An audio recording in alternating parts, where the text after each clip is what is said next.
During the fire, the reactor units suffered casualties of their own. Before the fire occurred, both units were operating near 100% rated power.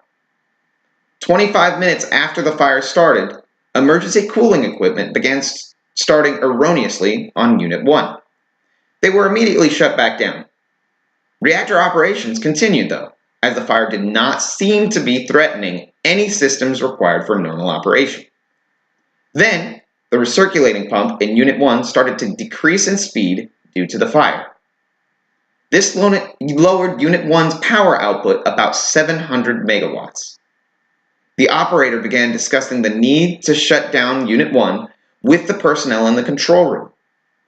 35 minutes after the fire started, Unit 1's recirculating pumps stopped working, and the operator shut down the unit's reactor by inserting all control rods. While this stops much of the heat production from fission, it does not stop the heat production from radioactive decay of fission products, known as decay heat. Core cooling had to be established. Initially, the shutdown reactor core produced less heat, which boiled less steam in the reactor vessel. The condensers were more than sufficient to keep the reactor cooled. Some of the emergency core cooling system's automatic injection pumps kicked on, and the operator of Unit 1 had to quickly turn them all off but one feed pump and one control rod drive pump to avoid overfilling the reactor vessel.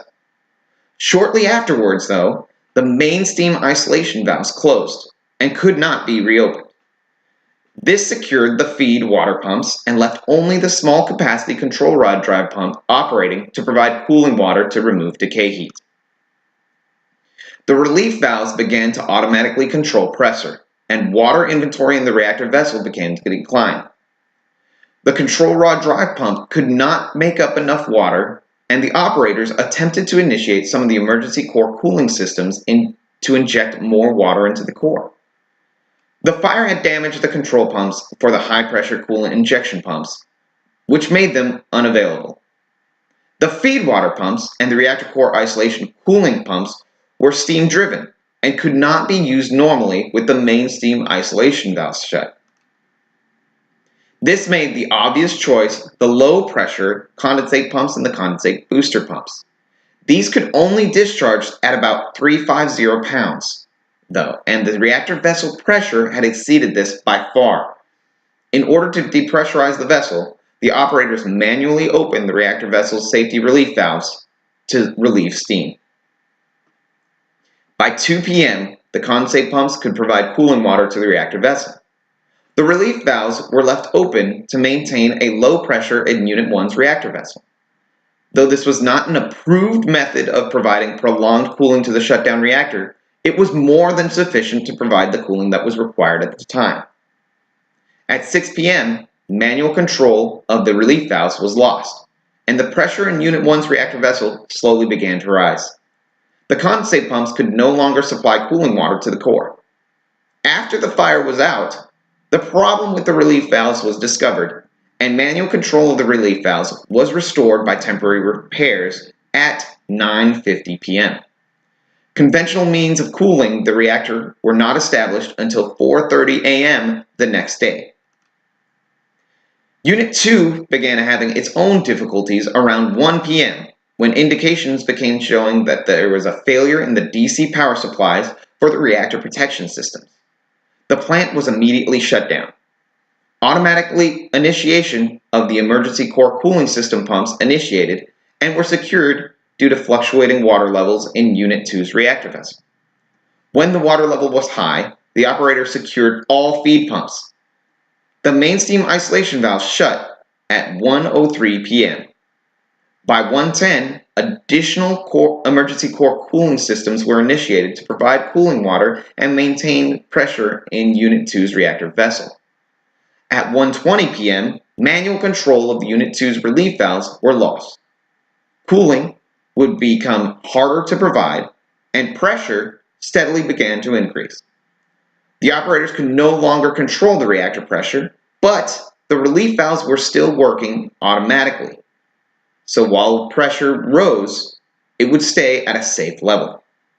At 2:10 p.m., one of the relief valves stuck open, causing pressure to drop. Although control of the relief valves was restored by 2:15 p.m., the operators decided to depressurize the Unit 2 reactor vessel just in case controls degraded further. At 2:30 p.m., residual heat removal system pumps were started, and the residual heat removal system was initiated to provide cooling to Unit 2. By 4:10 p.m., the reactor vessel water level was being controlled by condensate pumps, and suppression pool level was being controlled by the residual heat removal systems pumps. At 6:30 p.m., the Unit 2 reactor's conditions were considered completely stabilized.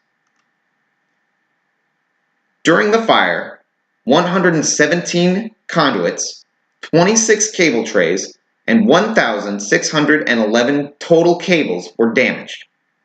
The property damage itself was estimated to be about $10 million. That number did not include the estimated loss of $170 million lost from the plant's expected investment return.